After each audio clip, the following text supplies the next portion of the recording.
سیاسی منظرنامے سے خبر شامل کریں گے۔ آپ کو بتائیں کہ مسلم لیگ نون نے احسن اقبال پر تنقید کرنے پر دانیال عزیز کو شوکاز نوٹس جاری کر دیا ہے۔ رانا ثناء اللہ نے کہا ہے کہ لیگی رہنما کو 7 دن میں جواب دینا ہوگا۔ دانیال عزیز نے نوٹس ملنے سے ہی انکار کر دیا، واضح کر دیا کہ بات ہوگی تو صرف نواز شریف سے ہوگی۔ مہنگائی پر سابق وفاقی وزیر احسن اقبال کے خلاف بیان دانیال عزیز کو مہنگا پڑ گیا۔ پارٹی نے شوکاز نوٹس جاری کرتے ہوئے 7 دن میں تحریری وضاحت مانگ لی۔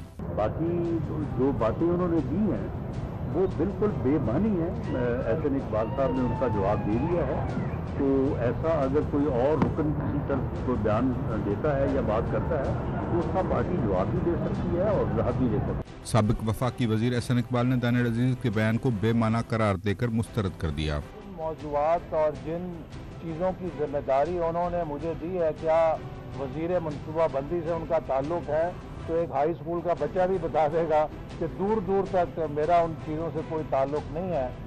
لگتا ہے کہ کوئی ان کی اپنی ذاتی بات ہے، یا پھر یہ ہے کہ نام میرا لے کے کسی اور کو سنانا چاہتے ہیں کہ وہ بلاول بھٹو کی زبان کیوں بول رہے ہیں، مجھے نہیں سمجھ آتی۔ دانیال عزیز نے ڈان نیوز کے پروگرام ان فوکس میں صاف صاف کہا انہیں شوکاز نوٹس کی پرواہ نہیں، نواز شریف ان سے بات کرنا چاہیں تو کر سکتے ہیں۔ نہ مجھے کوئی پہنچا ہے شوکاز نوٹس، لیکن اگر دیا ہوگا تو میں یہ کہنا چاہتا ہوں کہ یہ جو رانا برادران ہیں ان کے شوکاز نوٹس سے مجھے کوئی سروکار نہیں ہے۔ میاں صاحب مجھے بہت اچھی طرح جانتے ہیں، ان کے لیے میں نے ہنس کے اپنی سیاست داؤ پہ لگا دی، تو وہ پاکستان آئے ہیں تو مجھے اچھی طرح سے جانتے ہیں۔